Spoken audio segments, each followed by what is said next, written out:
The botching of the Northern Ireland Brexit protocol. My name's Mike Cashman. If you find what I'm saying interesting or useful, please subscribe to the channel, buy the satirical books on music, invite me to speak at your meetings. So, the botching of the Northern Ireland Brexit protocol. I've got a letter here that I wrote December 2019, and I am going to read most of it to you. The potential Northern Ireland Protocol is a disaster waiting to happen. There's an unclear requirement, a management-imposed deadline, an uncertain regulatory environment with two supervisory bodies renegotiating their relationship, a diverse user base, including government and businesses, and no defined business model. Commercial organisations will need to interact with new and probably changing government requirements and will need to assess whether trading across the Irish Sea is still worthwhile in the light of the new requirements. I have successfully managed cross-industry developments, interfacing with thousands of customers, managed their redevelopment over 3 years in a commercial environment. This Northern Ireland Protocol doesn't stand a snowball's chance in hell of being implemented successfully in 2020 or 2021. The newspaper picked that out as a headline. Of course, if it's just a case of any deal will do to fool the electorate, then the practicality wouldn't matter to the government. But in that case, we're being played for fools by Boris Johnson again. So what I was looking at then was what would be needed to implement that Northern Ireland Protocol successfully. And I made the prediction that it wouldn't be implemented successfully in 2020 or 2021. That was 2 years ago, just about. I had no idea that by the end of 2021, even Johnson and Frost would be saying this is not being implemented successfully. As in many other areas, Boris Johnson didn't prepare properly. This is a very unusual customs requirement. If you were trying to do it properly, then this, I suspect, is what you would have to do. Now, this is, I'm speaking without detailed knowledge of the operational arrangements, but just looking at that problem, you've got a very unusual requirement there because there's a customs border within a country across the Irish Sea, and the treatment of items, of customs, of goods going through customs then depends on where they are eventually going to end up, not just where they're being delivered to by the current delivery mechanism. So there is no control of this with systems at the moment. I've just prepared a consignment of British sovereignty to send to the Warren Point Distribution Centre on Warren Point, which is near the border with the Republic, the head of Carlingford Lough, and have sent some sovereignty and milk and sugar there. Well, I haven't really, but I've prepared the documentation in order to do so, and I wasn't asked for any customs information. So going back to December 2019, when I wrote that letter, what you would expect to do after due consultation and checking with industry bodies and so on and checking that this would work is you would aim to put in some technological solutions for that. And technological solutions were talked about. Let me explain what that would mean. IT is not necessarily very good at dealing with 100% of the traffic. But it can be very good for dealing with 99% of the traffic, meaning that disruption is minimised and there's very little that you need to look at that hasn't been pre-advised. Now, on long journeys by plane or ship, whatever, you can actually have customs officials on the journey with the goods going through, checking goods at relative leisure.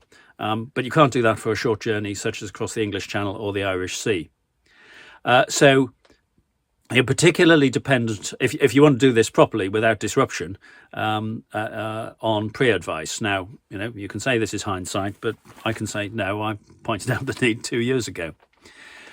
So to make this work effectively, it is a completely novel arrangement. I don't know anywhere else in the world where you would do this.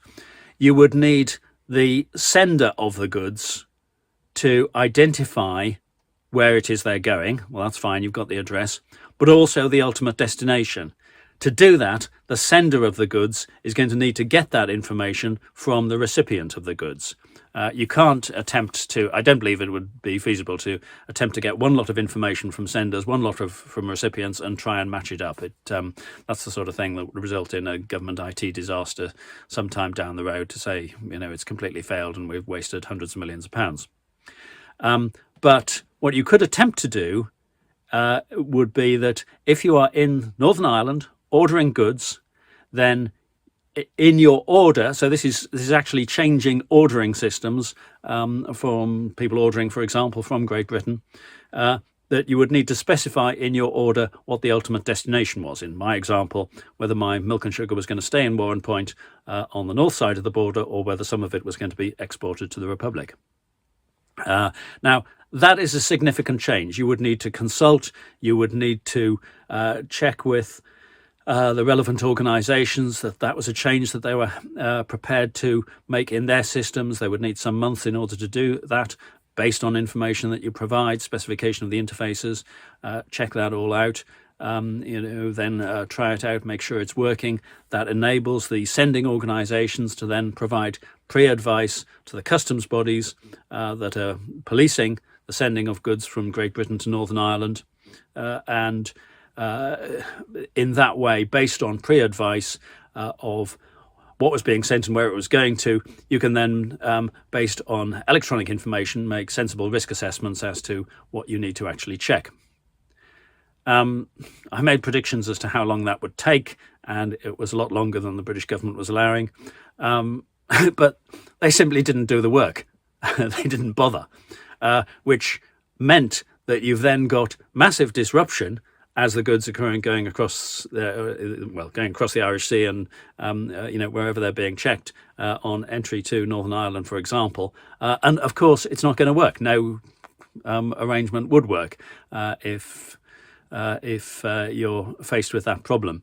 The European Union have offered some flexibility, have offered a readiness to accept that the risk for a large number of goods, of those goods going on to the Republic, is quite low, but you're still starting from from a very poor situation.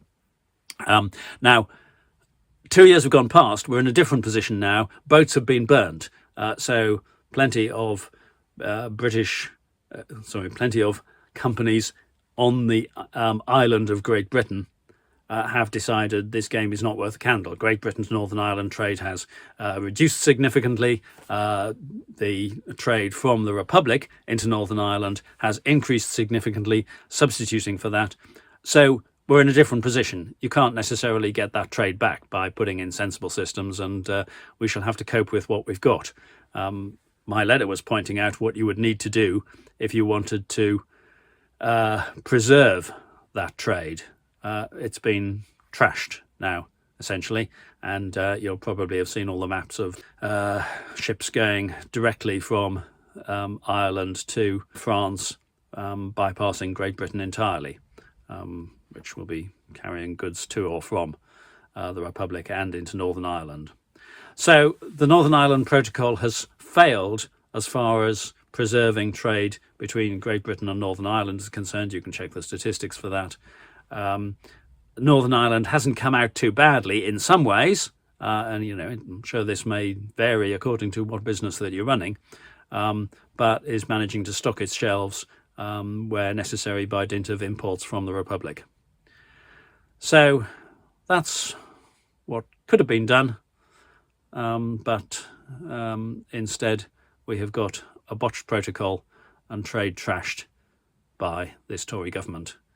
Because I did send a longer version of this letter to the UK government via my MP. It got to the Department for Exiting the European Union.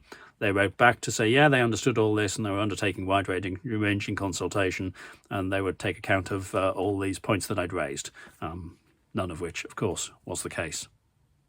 There we are. That's the botched Brexit Northern Ireland Protocol from my perspective. If you found this interesting, please subscribe to the channel. Thank you.